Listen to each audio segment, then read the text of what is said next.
This episode of the Demonic Compendium contains spoilers for the following games. Viewer discretion is advised.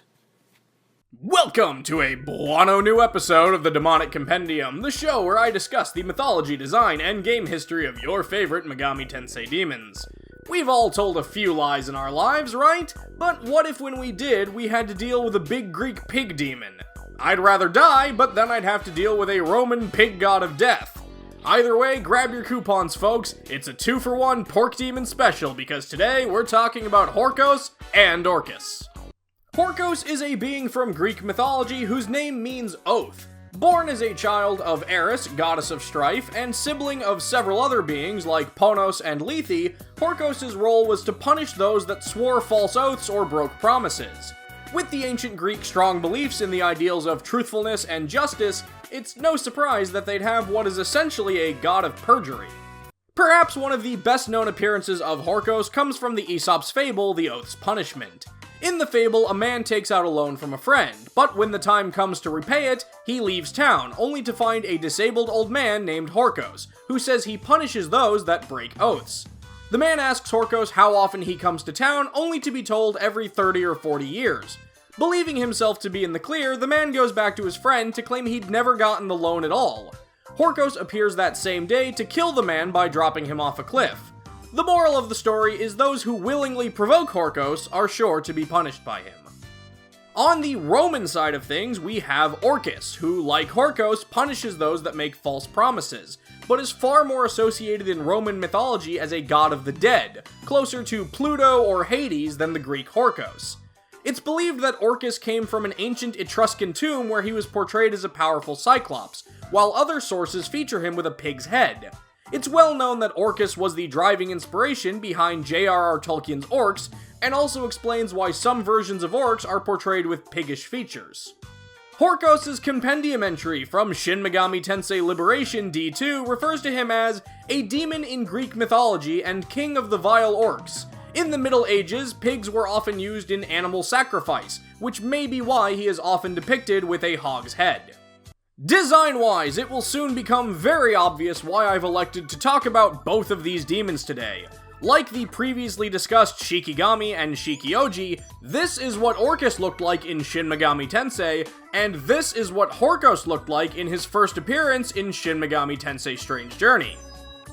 Well, okay, technically Horkos looked like this in his first appearance in Last Bible 3, but that's not important right now. As of Strange Journey, the design that had been used for Orcus became Horkos, while Orcus got a brand new design. The only instance of backpedaling on this seems to be in Devil Survivor 2, where the new Horkos design was still called Orcus. The big yellow design, which I will refer to as Horkos, seems to stem from the tales of him having pig-like features, and in some tales he was seen as a dragon, so... ta-da! Pig Dragon!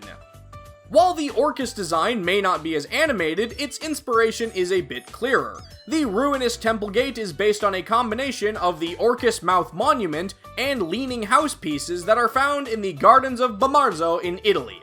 To keep true to the early Etruscan depictions of Orcus as a cyclops, this design only has one eye, and next to the door, mouth, portal thing is a delightful plaque that clearly reads, "Go to hell," which I think is a little on the nose. The pig nose, that is. Which Orcus does not have.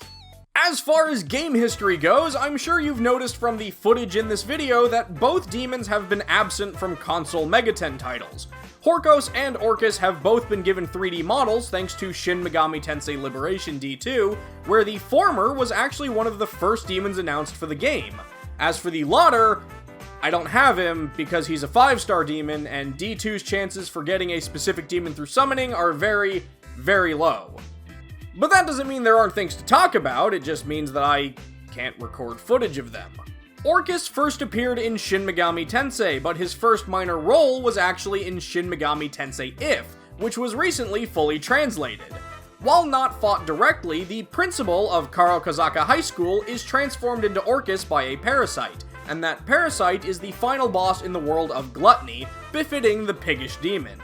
In Devil Survivor 2, Fumi Kano has an Orcus in her team when she's fought as a boss on the third day, and in the Devil Survivor 2 anime, Horkos is used as the main demon ally of Yuzuru Jo Akie. Though remember, in Devil Survivor 2, they kept the Horkos name on what is now the Horkos design. It's a little confusing, I know. Horkos, new Horkos that is, not Horkos, has a small role in Shin Megami Tensei 4 as part of the challenge quest, The Secret to Durable Clothing. The Ueno Black Market asks Flynn to retrieve some Horkos blood for them, and let me just say, whoever wrote this request does not have to worry about angering Horkos, because they were not kidding when they said Horkos is extremely difficult to find. But of course, we can't ignore the largest role that both of these demons have had, the game that created the split between them and the game that gave them both ample time to shine, Shin Megami Tensei Strange Journey. Horkos is introduced in Sector Karina as the main antagonist. He's best known for screaming "Buono" and devouring the elf ship, which we're able to expunge from him with the help of a gun specifically called the Horkos Buster. After his eventual defeat, Horkos claims that humanity's gluttony is even greater than his own. In Sector Fornax, several bosses are reincarnated into stronger forms, including Horkos, who gets to come back as Horkos. His fight is mostly the same, though a bit tougher. Naturally, both of these demons returned in Shin Megami Tensei Strange Journey Redux. For one last roll, the Wafer Thin Mint at the end of this meal, we head back specifically to Shin Megami Tensei Liberation D2, where Horkos is the signature demon of Gakuto Meat Balloon Inoue, because of course the big fat guy has the big fat demon. Were you really expecting anything less?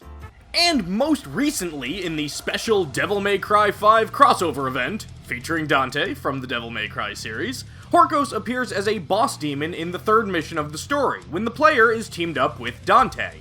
And I have to say, the dialogue between them is as golden as Horkos' pig king dragon body. Watching Dante threaten to turn him into barbecue is just fantastic, and a memorable part of such a cool event. And so there you have it, Horkos and Horkos, the pudgy piggy preventers of perjury who partake of pastizio and put away pasta. Did I leave out something you thought was important? Was I just plain wrong about something? Let me know in the comments below, and don't forget to let me know who you'd like to see me talk about in future episodes. That's going to do it for this episode of the Demonic Compendium, and I'll see you next time.